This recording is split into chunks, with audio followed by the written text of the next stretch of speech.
Hi everyone, कैसे हैं आप लोग। तो चलिए यहाँ से प्रारंभ करते हैं। और ये सेकंड लेक्चर के लिए जो प्रैक्टिस प्रॉब्लम वाली बात थी उसका ये लेक्चर है। ठीक है जी। तो इसमें हमने वैसे क्वेश्चंस लिए हुए हैं जिसमें कॉन्सेप्ट पे आप फोकस कर पाएंगे, आप मतलब समझ पाएंगे कि क्या चल रहा है, कैसे लिखना है, ग्राफ को कैसे यूज़ करना है। और इसमें हमने कुछ यूरोडोप के सवाल रखे हैं, कुछ एसबीटी के सवाल रखे हैं। ठीक है। और डिटेल्ड प्रॉब्लम प्रैक्टिस के लिए एडवांस्ड प्रॉब्लम सीरीज भी साथ में शुरू कर रहे हैं, जिसमें selected problems from pathfinder, GMP, AITS exclusive तौर पे ये रहेगा। ठीक है। तो कुल मिलाकर के एडवांस की बात करें या मेन की बात करें, सब कुछ साथ में रहेगा। तो चलिए, अब ये बड़ा प्यारा सा क्वेश्चन है, क्वेश्चन नंबर भी मैंने रहने दिया है। और अंडरस्टैंडिंग पे है कि भाई कैसे एवरेज और कैसे इंस्टेंटेनियस और ये सारे पॉइंट्स देखते हैं। इनफैक्ट ग्राफ में रेट ऑफ चेंज के साथ आप कैसे डील करते हो। ठीक है। तो अब अगर यहाँ पे देखोगे तो अलोंग वाई एक्सिस अगर देखेंगे तो वी हैव एस, मतलब वो पोजीशन शो कर रहा है। ठीक है जी। A point move rectilinearly in one direction. ठीक है। तो वो क्या मामला है आपको समझ है, वन डायरेक्शन में जा रहा है तो ऑब्वियसली ये पॉइंट को शो कर रहा है। अब आपसे कह रहा है कि द डिस्टेंस ट्रेवल, अब एक लाइन पे एक ही तरफ जा रहा है तो वो ऑब्वियसली डिस्टेंस लिखो, डिस्प्लेसमेंट लिखो, कोई फर्क नहीं पड़ेगा sir, as a function of time T using the. अब ये इन्होंने पोजीशन ना करके डिस्टेंस दिया हुआ है तो ठीक है, जीरो से डिस्टेंस होना शुरू हुआ, बट वो डिस्टेंस डिस्प्लेसमेंट बराबर रह जाएगा क्योंकि एक ही डायरेक्शन में वो बढ़ रहा है। अब आपसे कह रहा है कि भाई the average velocity of point during the time of motion. तो देखो, जब भी हमारे पास एवरेज वेलोसिटी लिखने को आता है, ठीक है, जब भी आपके पास एवरेज वेलोसिटी लिखने को आता है, आप क्या करते हो, total displacement upon total time taken लिखते हो। तो अब आपसे कहा गया है कि जब तक बॉडी मोशन में है, तो बॉडी जब तक मोशन में होगा तब तक उसका डिस्टेंस क्या होगा, बदल रहा होगा, ये तो पक्की बात है। तो आप अगर ढंग से देखोगे तो यहां तक डिस्टेंस बदला है जी। इसके बाद ये line parallel to time axis हो गया। इट मींस कि जो पोजीशन था वो पोजीशन क्या हो गया, फिक्स्ड रह गया जी। तो अब यहां से यहां तक अगर हम डिस्प्लेसमेंट की बात करें तो ये 2 आया। अब एक ही डायरेक्शन में हो रहा है, कोई यू टर्न नहीं है, तो डिस्टेंस डिस्प्लेसमेंट बराबर होगा। तो देयर इज नो डिफरेंस कि हम स्पीड लिख रहे हैं या वेलोसिटी लिख रहे हैं, अगर हम एवरेज के पॉइंट पे बात कर रहे हैं। So for this time interval we have displacement of 2 metre and how much is the time taken, it is clearly mentioned in the question, it is 20 seconds. So 2/20।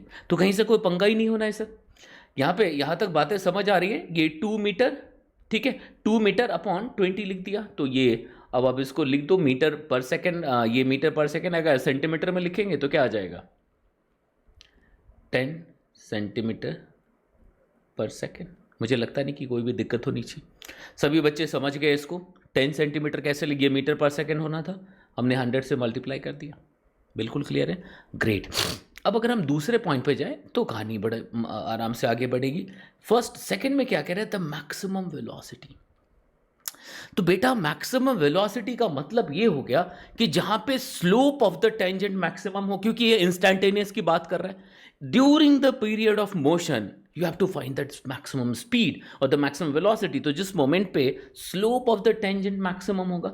अब यहां से देखना शुरू करते हैं तो एकदम शुरुआत में देखो तो slope of the tangent is almost zero, मतलब यू जीरो से कहानी शुरू हुई है और ये स्लोप ऑफ द टेंजेंट बढ़ता गया बढ़ता गया बढ़ता गया, यहां तक बढ़ा है। और यहां पे देखेंगे ये मैक्सिमम हुआ है इस पीरियड में।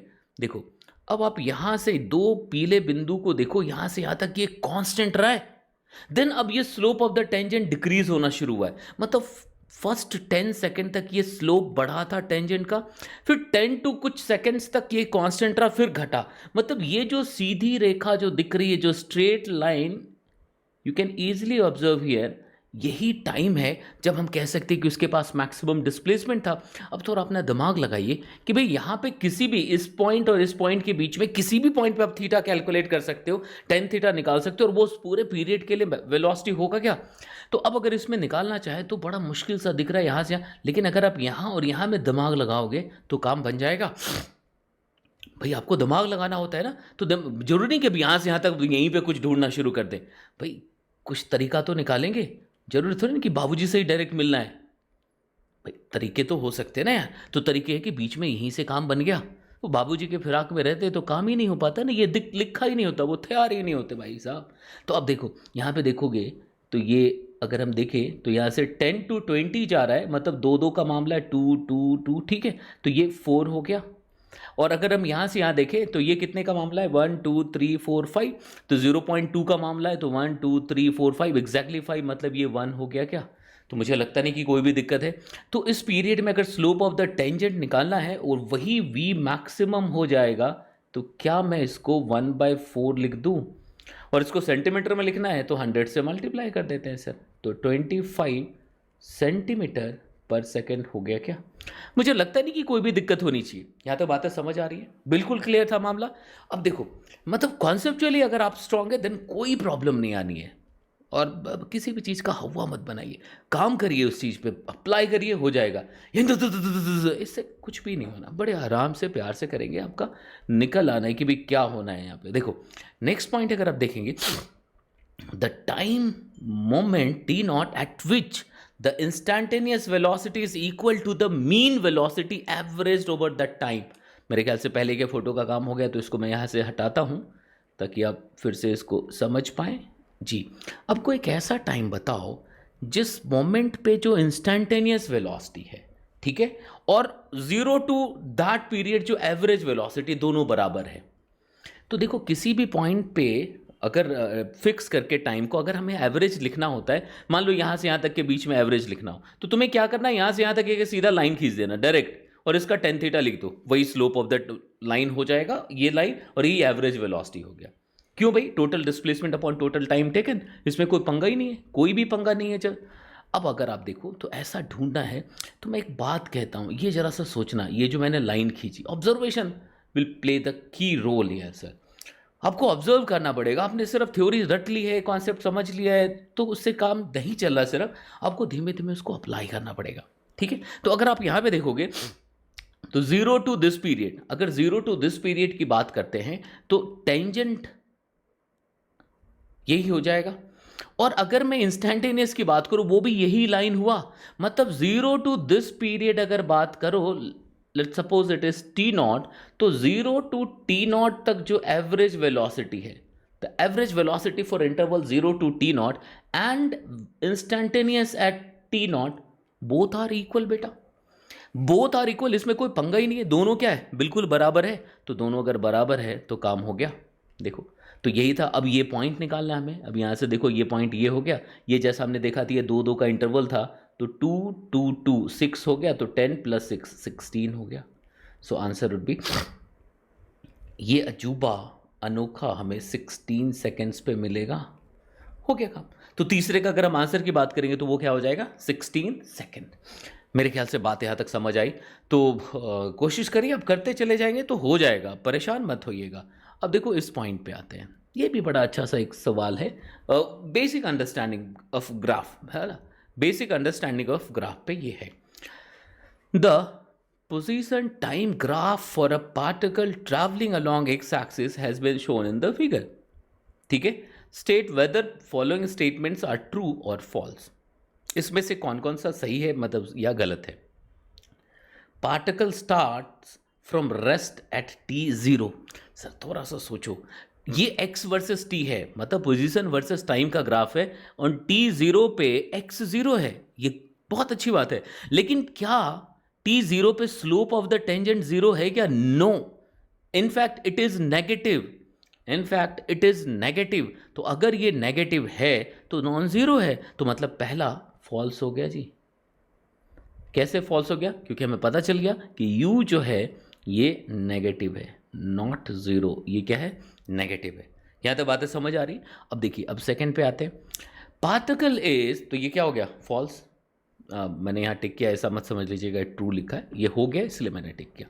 Particle is retarding in the interval 0 to t1 and accelerating interval t1 to t2। बहुत ही प्यारा सा सवाल है, मगर अगर आप कॉन्सेप्चुअलिस्ट में हैं तो आप कर पाएंगे, अदरवाइज नहीं कर पाएंगे। और बेसिक सा कॉन्सेप्ट है, मैंने आपको बताया था उस लेक्चर में भी, रिटार्डेशन का मतलब होता है स्पीड का जो वेलोसिटी के मैग्नीट्यूड का कम होना, वेलोसिटी के मैग्नीट्यूड का कम होना, और एक्सेलरेशन का मतलब होता है उसका इंक्रीज होना। तो देखो यहाँ पे क्या कह रहा है, particle is retarding in the interval 0 to t1, t1 ये है। अब जरा सा देखिए तो स्लोप ऑफ द टेंजेंट देखेंगे तो बेटा ये कम होता जा रहा है क्या? इनफैक्ट ये नेगेटिव में है बट ये कम होता जा रहा है। तो हमें तो मैग्नीट्यूड देखना है कि भाई t0 पे velocity towards negative x axis था, गुड।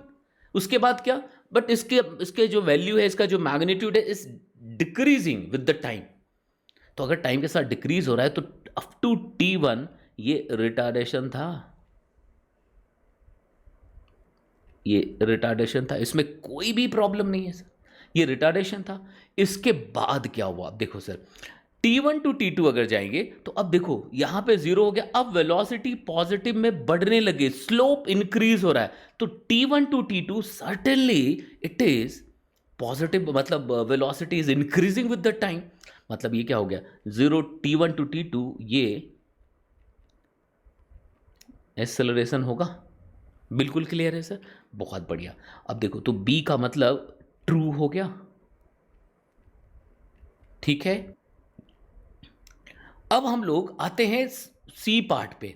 सी पार्ट पे क्या कह रहा है? The direction of acceleration has changed once during the interval 0 to t3। तो 0 टू t3 की बात कर रहा है, तो 0 टू t3 की बात कर रहा है। जरा सोचते हैं सर, 0 टू t2 क्या था? अगर हम 0 टू t2 बात करें तो क्या था? एक्सेलरेशन का डायरेक्शन पॉजिटिव था क्या? पॉजिटिव एक्स एक्सिस पे था। क्यों? क्योंकि 0 टू t1 नेगेटिव वाली जो वेलोसिटी थी, नेगेटिव वाली वेलोसिटी ये डिक्रीज हो रही थी। ये तभी हो सकता है जब एक्सेलरेशन पॉजिटिव हो। और अगर हम t1 से आगे बढ़ते हैं, t1 टू t2, अगर t1 टू t2 की बात करें तो जीरो वेलोसिटी हो गया t1 पे, उसके बाद पॉजिटिव में वेलोसिटी बढ़ता गया, मतलब स्टिल हम कह सकते हैं एक्सेलरेशन का डायरेक्शन पॉजिटिव था, पॉजिटिव एक्स एक्सिस पे था। यहां तक तो कोई पंगा ही नहीं। लेकिन t1 के बाद क्या हुआ? T1 के बाद अगर हम T2 के बाद क्या हुआ? अब it is clearly visible that the slope of tangent starts decreasing after T। देखो ये डिक्रीज होना शुरू हुआ, मतलब T2 के बाद पक्के तौर पे एक्सेलरेशन जो है वो नेगेटिव एक्स पे लगना शुरू हो गया, तभी ऐसा हुआ। मतलब 0 टू T2 एक्सेलरेशन किधर था? पॉजिटिव डायरेक्शन में था। T2 टू T3 ये नेगेटिव डायरेक्शन में। मतलब ये जो सी लिखा है ये भी पक्के तौर पे ट्रू है क्या? तो मुझे लगता नहीं कि यहां तक कोई भी दिक्कत होनी चाहिए। बातें समझ आ रही? तो ये जो अंडरस्टैंडिंग है ये फिजिक्स के अलग अलग पार्ट में भी यूज कर सकते हैं, जहां पे भी ग्राफ का मामला होगा, ठीक है। स्लोप ऑफ द टेंजेंट के साथ कैसे डील करना है, अब ये भी ऑलमोस्ट उसी लाइन पे है। अब देखो थोड़ी सी अंडरस्टैंडिंग और बेहतर कर देगा आपकी ये। देखो अब यहां पे क्या कह रहा है? The position time graph, again we have position time graph, okay, at which of the indicated points the particle has negative velocity but acceleration is positive direction। अब जरा सा सोचिए, मतलब क्या हो गया? स्लोप ऑफ द लाइन जो होना चाहिए, slope of the line, because we have XT graph, तो slope of the line negative होना चाहिए और वो स्लोप डिक्रीजिंग होना चाहिए। अब जरा सा इस बात को ढूंढिए। यहां तक तो बिल्कुल नहीं हो सकता क्योंकि स्लोप फिक्स्ड है, यहाँ तो चेंज नहीं हो रहा है। अब यहाँ से यहाँ तक देखो तो स्लोप पॉजिटिव हो ही नहीं सकता, तो जो भी होना है वो इसके बाद ही होना है, इधर ही होना है। तो सबसे पहला पॉइंट ई चेक करते हैं बेटा। तो ई पे देखो स्लोप ऑफ द टेंजेंट इधर है, नेगेटिव है, पक्की बात है। और ई के बाद देखोगे तो slope of the tangent decrease हो रहा है और यहाँ पे जाके जीरो होना है। इट मीन्स कि वेलोसिटी एट ई नेगेटिव हो गया, ठीक है, और एक्सेलरेशन एट ई पॉजिटिव हो गया, तभी तो वो डिक्रीज हो रहा है। यही तो पूछ रहा है, negative velocity but acceleration is positive direction. So answer इसका क्या लिखेंगे? ई। मल्टीपल हो सकता है तो इसके पहले हो नहीं, एफ पे पॉसिबल नहीं, जी पे पॉसिबल नहीं, तो यही खेल हो गया। मुझे लगता नहीं कि कोई भी दिक्कत किसी भी बच्चे को होनी चाहिए। अब देखिए पॉजिटिव वेलोसिटी, दूसरे में क्या कह रहा है, रंग बदल देते हैं sir. Positive velocity but acceleration in negative x direction, positive velocity but acceleration in negative direction. अब बिल्कुल इसका उल्टा देखा, इधर यहां तक हो नहीं सकता क्योंकि एक्सेलरेशन है नहीं। डी पे देखिए sir, slope of the tangent इधर है, मतलब ये positive velocity and it is decreasing with the time, it means कि एक्सेलरेशन नेगेटिव है, यही बात है। तो डी पे पक्का हो गया, ई पे हो नहीं सकता, एफ पे भी नहीं हो सकता क्योंकि slope positive but it is increasing. But again at G you will find similar thing. यहां पे भी देखो v पॉजिटिव, स्लोप पॉजिटिव है, but it is decreasing, it is reducing with the time. It means यहां पे क्या हो गया, a पॉजिटिव या sorry a negative and v क्या हो गया, पॉजिटिव। तो d एंड g, तो सेकंड के लिए अगर हम जाएंगे we must write d and g, कोई दिक्कत ही नहीं। यहां तक बातें समझ आ रही है। अब आते हैं रिसीव्ड शार्प ब्लो, ये तो बहुत आसान हो जाएगा। शार्प ब्लो का मतलब in fraction of in no time huge change in velocity magnitude, ठीक है, मतलब बिना टाइम खपाए बहुत बड़ा चेंज दिख रहा है। तो देखो बी पे एकदम से कुछ वेलोसिटी थी, एकदम से बदल गई सर, ठीक है। सी पे एकदम से कुछ वेलोसिटी थी, बदल गई। तो अब इमीडिएटली लिख दोगे क्या? मुझे लगता है ना कि यहाँ तक कोई भी दिक्कत होनी चाहिए किसी भी बच्चे को, ठीक है जी, समझ आ गई बात, बहुत बढ़िया। अब ये भी बड़ा प्यारा सा सवाल दिख रहा है, फिर से आपको यही सब कुछ समझना है। अब इसमें देखो क्या कह रहा है, फिर से एक्स टी ग्राफ है और कह रहा है for the particle moving along a straight line consider following graphs A B C and D, here X V and T are the position velocity and, ठीक है, in which of the graph the magnitude of acceleration is decreasing with time. बहुत प्यार से देखिए, magnitude of acceleration की बात कर रहा है।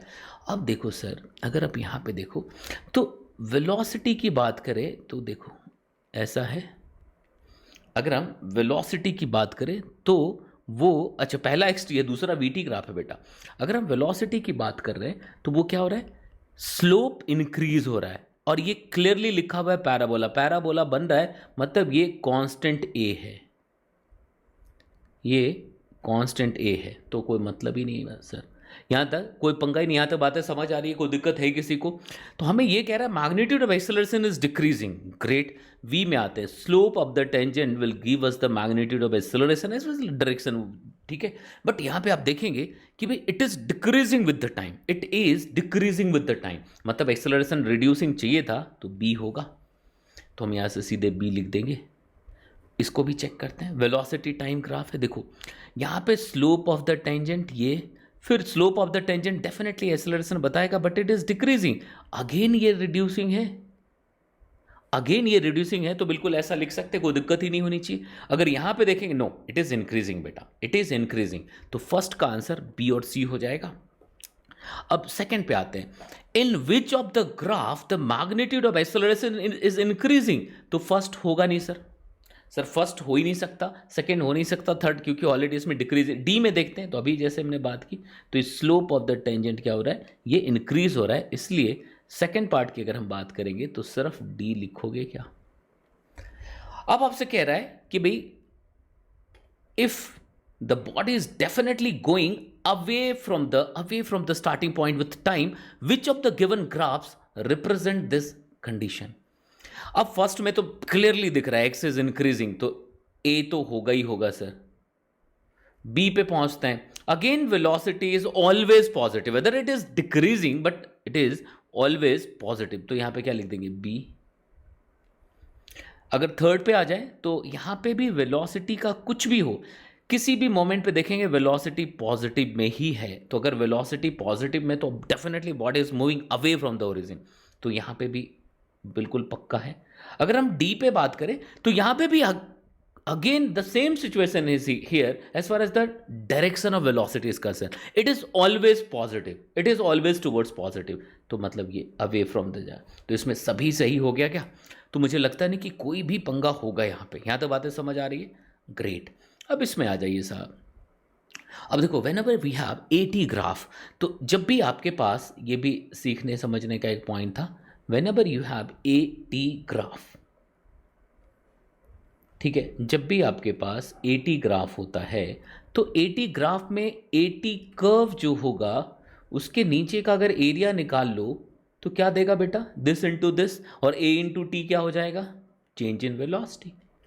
तो जब भी हम एरिया की बात करते हैं, this area will give us